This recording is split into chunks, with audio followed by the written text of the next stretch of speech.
Hello parents.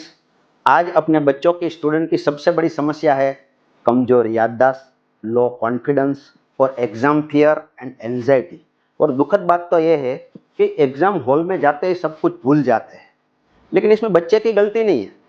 ये poor mindset यानी wrong बनी हुई ब्रेन के अंदर फियर पैटर्न और सही टेक्निक न मिलने की वजह से ये होता है।